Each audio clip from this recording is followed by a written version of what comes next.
There is a set of hieroglyphs carved near the Great Pyramid, and for 4,500 years, they have been trying to tell us exactly how that pyramid was built.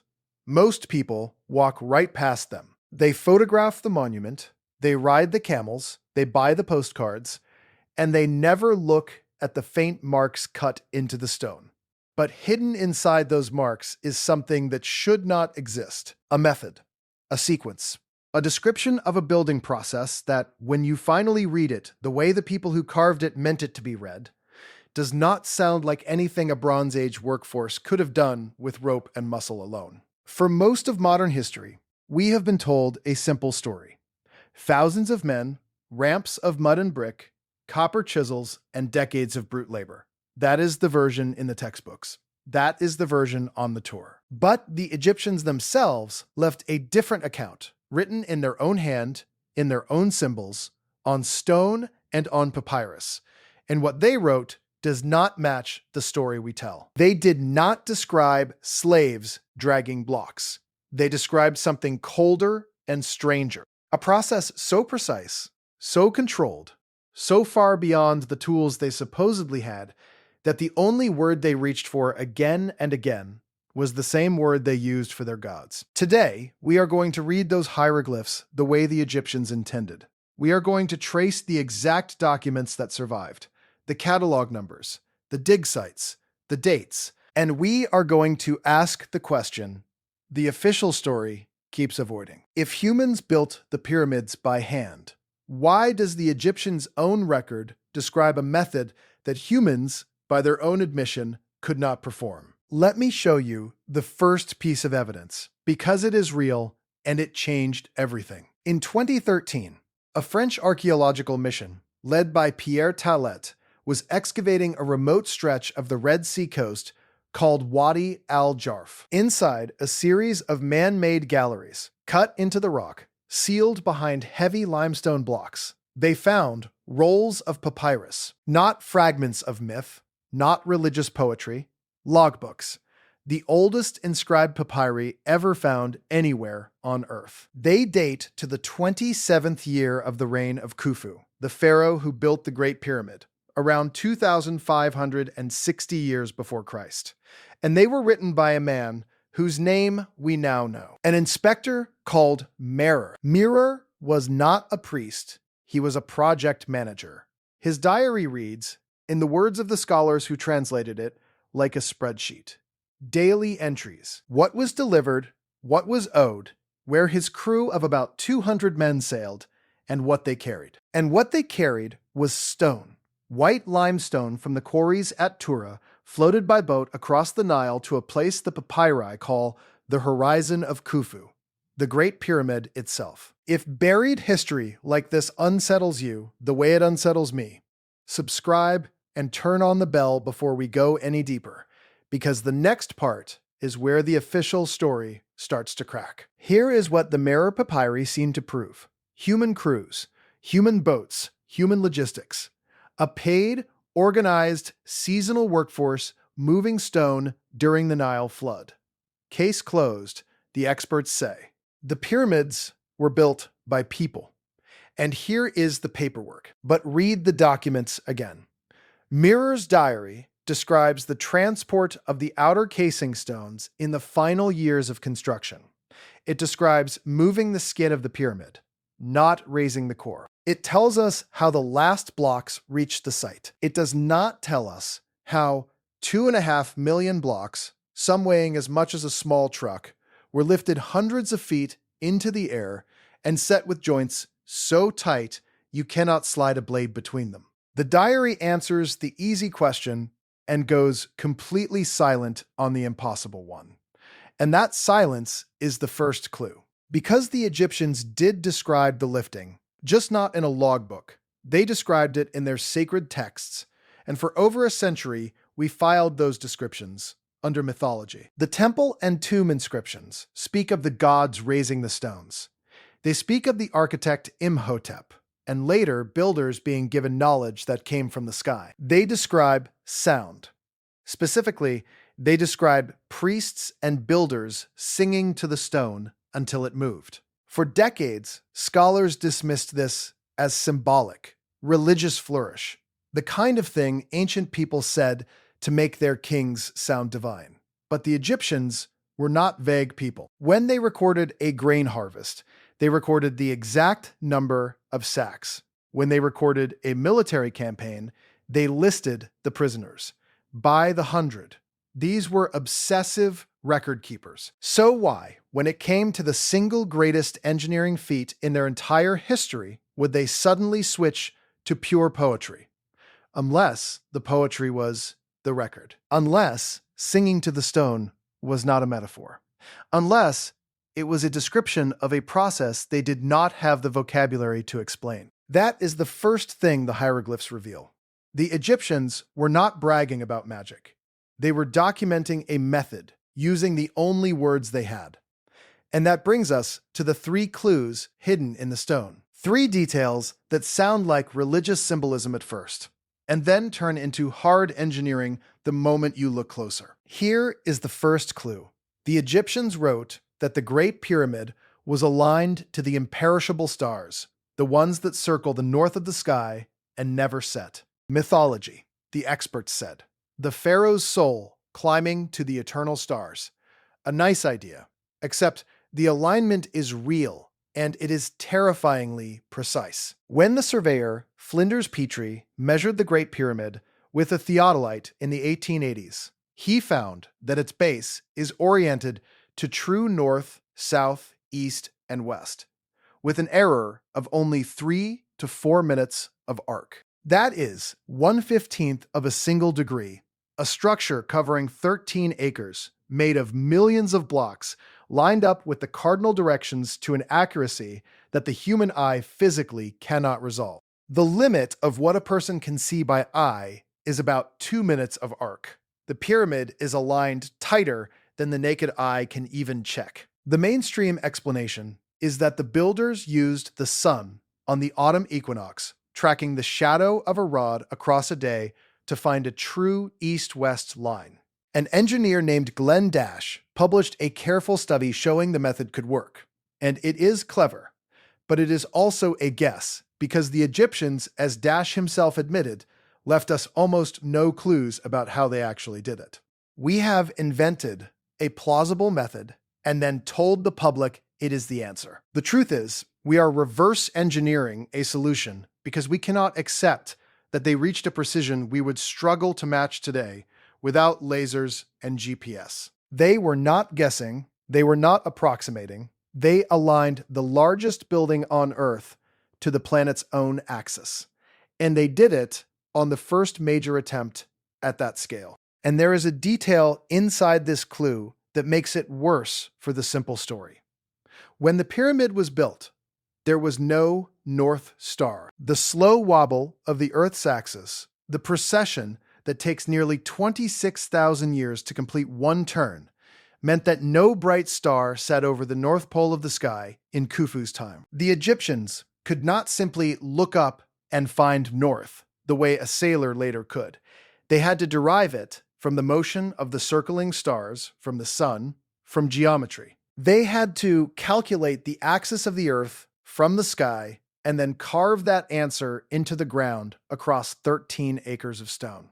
And every one of the 3 great pyramids, Khufu's, Khafre's, and the Red Pyramid at Dashur, shows the same tiny error, all rotated very slightly counterclockwise in exactly the same way. That is not a coincidence of craftsmanship.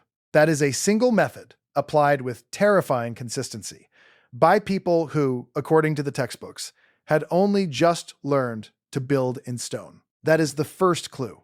The alignment is too good.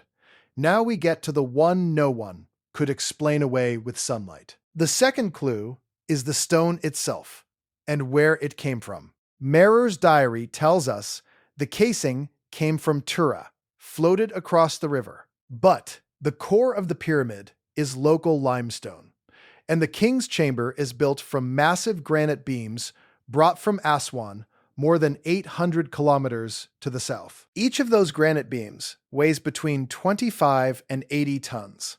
They were quarried, shaped, transported nearly the length of the country, and then lifted to a height of around 50 meters inside the pyramid, into a chamber whose ceiling stones fit together with a precision that modern stoneworkers describe as uncomfortable. Not impressive, uncomfortable, because they cannot easily reproduce it. The Egyptians described this transport too.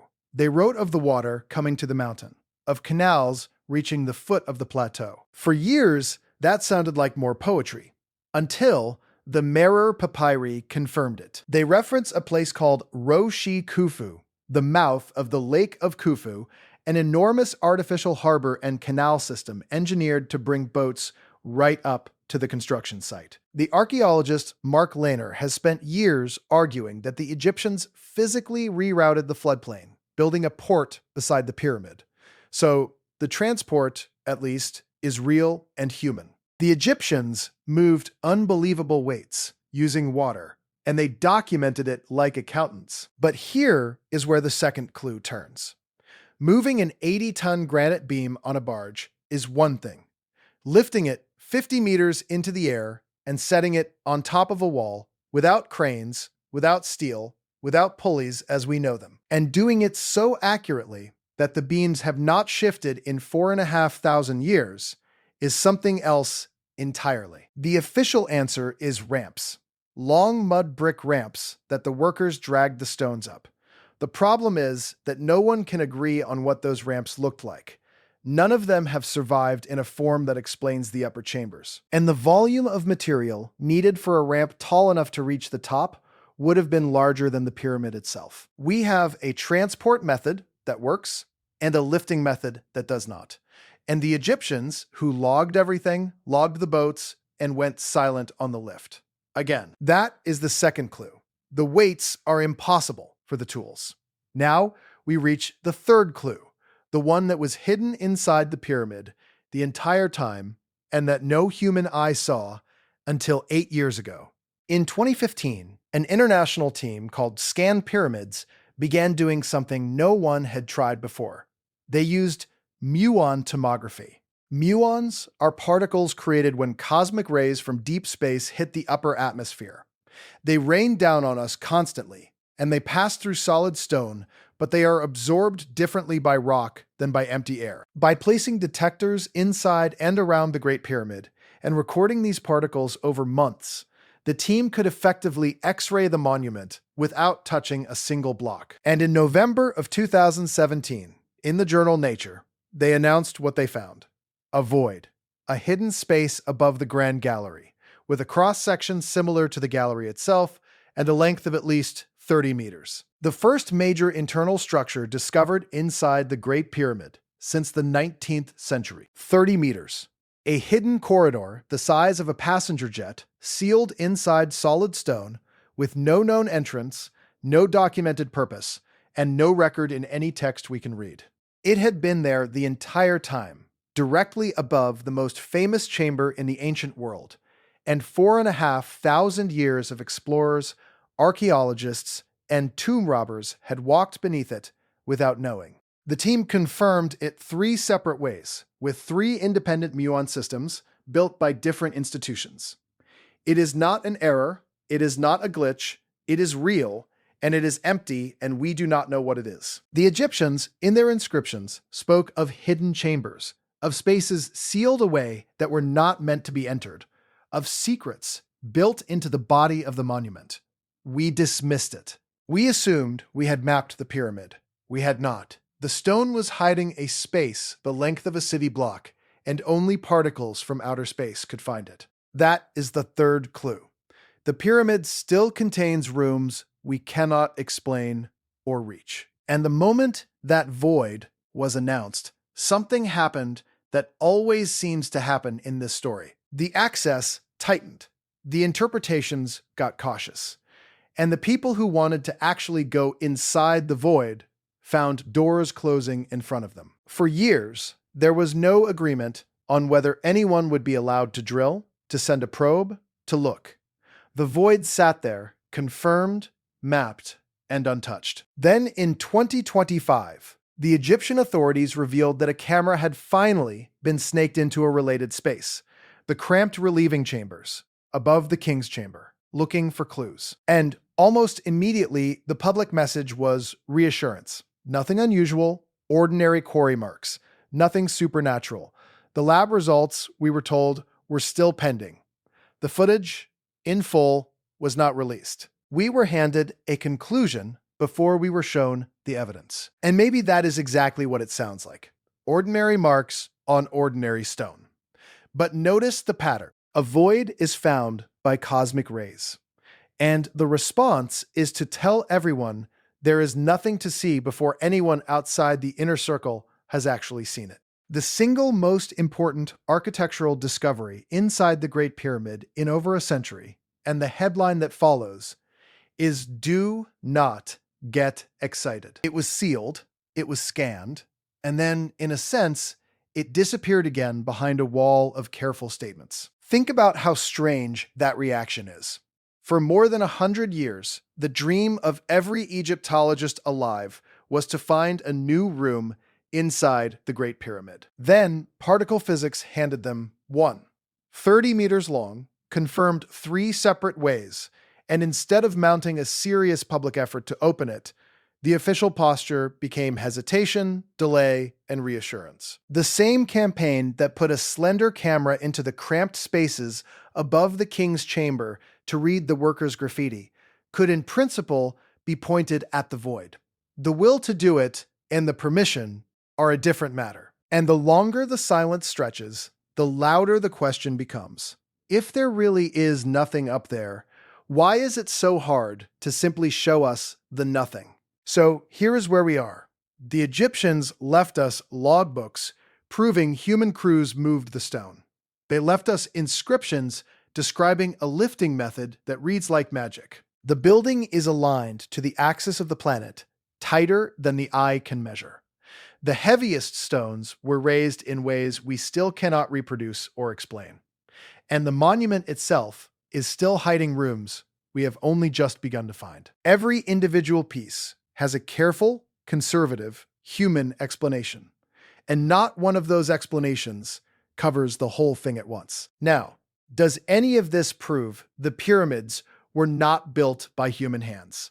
Does it prove gods, or visitors from the sky, or some lost civilization with technology we have forgotten? Probably not, and that matters. So let me slow down and be honest about it. The Merer Papyri are devastatingly human.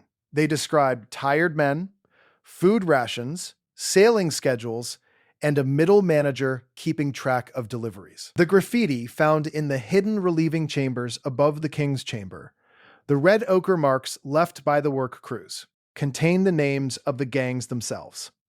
Names like the Friends of Khufu, tallies of days worked, the casual, scrawled handwriting of laborers who had no idea anyone would ever read it. That is not the signature of an alien machine.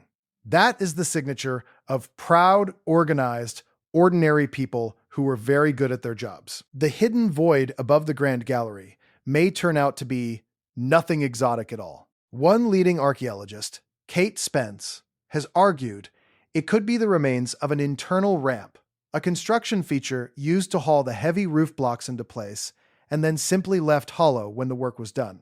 A scar from the building process, not a secret room. And honestly, that explanation fits the position of the void almost perfectly. So the grounded version of this story is not aliens. The grounded version is this: a society 4,500 years ago organized tens of thousands of people, engineered the floodplain of an entire river, moved 80-ton stones across a country, aligned a 13-acre monument to the poles of the earth, and solved engineering problems that we, with all our machines, still cannot fully reconstruct. That is not less impressive than the alien theory. It is more impressive, because it was done by hand, by humans, with copper and rope and water and an understanding of geometry and astronomy so advanced that we keep mistaking it for the work of gods. And yet, even after you accept all of that, the hieroglyphs are still strange. Because the Egyptians did not write, we organized a brilliant workforce and solved hard problems. They wrote that the knowledge came from above. They wrote of singing the stones into place. They built the most precisely aligned structure of the ancient world, and then, in every text that describes its making, they reached past human achievement and pointed at the sky. Why? Why would a civilization this capable, this proud of its own gangs of workers, insist that the deepest secret of the build was not theirs at all? If the most extreme version is wrong, and the pyramids were built entirely by human hands, then the Egyptians were describing knowledge they had been given and could no longer fully explain. A method passed down, half remembered, attributed to gods because its true origin had been lost even to them. And if that is true, it means our history is missing a chapter. It means the precision did not appear out of nowhere. It means someone, somewhere, knew something, and the Great Pyramid is what that knowledge looked like when it was poured into stone. And we have spent 4,500 years standing beneath it, reading the manual, and refusing to believe what it says. The hieroglyphs are still there. You can stand in front of them today. The Merer Papyri sit in a museum, the oldest written words about the pyramid's construction, telling us how the last stones arrived and saying nothing about how they were lifted. The granite beams are still balanced, 50 meters in the air, exactly where they were set, holding a precision we cannot match. And the void, the hidden corridor the size of an aircraft, is still up there, sealed inside the stone above the Grand Gallery, mapped by particles from deep space, declared to contain nothing of interest, and still, to this day, never entered by a single human being. If this is the kind of buried history that keeps you up at night, the next investigation goes even deeper into what the camera footage from inside the pyramid actually showed before anyone called it ordinary. Watch it on screen now and decide for yourself who is really telling the truth about how the pyramids were built.